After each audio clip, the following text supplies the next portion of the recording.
नमस्कार, मैं रोमी चौहान और आप देख रहे हैं इंडियन नाउ लाइव टीवी। आइए देखते हैं इस वक्त की बड़ी खबर। आगरमालवा विश्व हिंदू परिषद बजरंग दल द्वारा छावनी झंडा चौक पर कार्यक्रम आयोजित किया गया। इस कार्यक्रम के मुख्य अतिथि विश्व हिंदू परिषद के केंद्रीय सहमंत्री अमनरीश सिंह रहे। सभा को संबोधित कुंदन चंद्रावत प्रांतीय प्रचार प्रसारक ने किया। उसके पश्चात शौर्य यात्रा निकाली गई, जो नगर के प्रमुख मार्ग छावनी, नाना बाजार, सरकार बाड़ा, हाटपुरा, पुराना अस्पताल चौराहा, तहसील चौराहा से होते हुए थाना ग्राउंड पर पहुंची, जहां यात्रा का समापन किया गया। यात्रा में बजरंग दल विश्व हिंदू परिषद के कार्यकर्ता शामिल हुए। डाकुदन के अपने संबोधन में कहा कि कपिल सिब्बल कांग्रेस का नेता हुआ करता था। उसने हमारे राम का विरोध किया था। जो राम का नहीं हुआ वह किसी का भी नहीं हो सकता, इसलिए समाज विरोधी को वोट नहीं देना है। राष्ट्र की जिम्मेदारी हमारी है। जो सत्ता होती है उसके कई समीकरण बनाए जाते हैं। 70 साल से हमारे मंदिर को तोड़ा गया है। यूपी के अंदर मुलायम सिंह की सरकार ने हमारे संतों पर गोली चलाई है। दिल्ली में इंदिरा गांधी की सरकार ने, क्योंकि हमारा वोट बिखरा हुआ था। आज हमारा वोट एकजुट है। किसी नेता की औकात नहीं है जो हिंदू के खिलाफ एक शब्द बोल दे। आगरमालवा से बहादुर सिंह पवार की रिपोर्ट। कपिल सिब्बल जो कांग्रेस पार्टी का नेता था, उसने हमारे राम का विरोध करा था।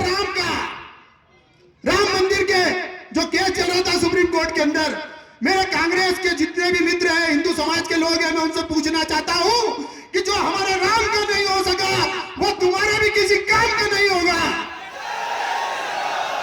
जो हमारे राम का है वही हमारे काम का है।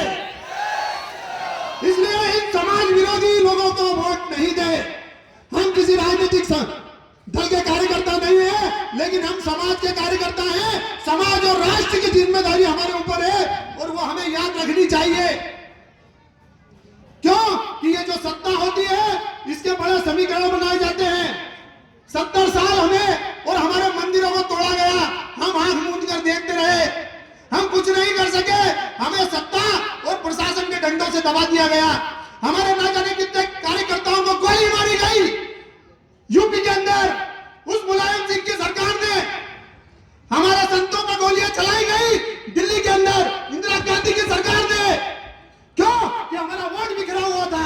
लेकिन आज हमारा वोट एकजुट है तो किसी नेता की औकात नहीं है कि वो हिंदू के खिलाफ एक शब्द बोल जाए। ये एकता दिखानी है। और इस राष्ट्र को अगर हिंदू राष्ट्र में परिणित करना है, अगर हिंदू राष्ट्र बनाने का संकल्प हमें स्थापित करना है, तो याद रखना यह सत्ता के गलियारों पे हमारा कब्जा होना जरूरी है। गलती से आगर में हमसे गलती हो गई, ये गलती और कभी नहीं होना चाहिए, क्योंकि ये विधायक किसी के नहीं हुए हैं। यह सत्ता के लालची लोग हमेशा जब भी सत्ता में बैठते हैं हिंदू हितों की बात करके बैठते हैं, लेकिन बाद में ये उन्हीं कट्टरपंथियों के साथ खड़े हो जाते हैं और लव जिहाद की घटना में उनको छुड़वाने के लिए खड़े हो जाते हैं। लव जिहाद के इन गद्दारों को, इन दुश्मनों को छोड़ना नहीं है। गली गली में इनको ढूंढ कर निकालना है। हमारी माता बहनों को झूठे प्रेम जाल में फंसाकर और हमारी बहनों को ये ले जाते हैं और उसके बाद वेश्यालयों में बेच देते हैं। इन कट्टरपंथियों को जवाब देना है, पूरी ताकत से देना है। और ये कट्टरपंथी सुन ले, अगर इस देश में रहना है तो जय श्री राम कहना होगा। और ये भूल जाना कि 1947 में तुमने लड़के पाकिस्तान लिया था।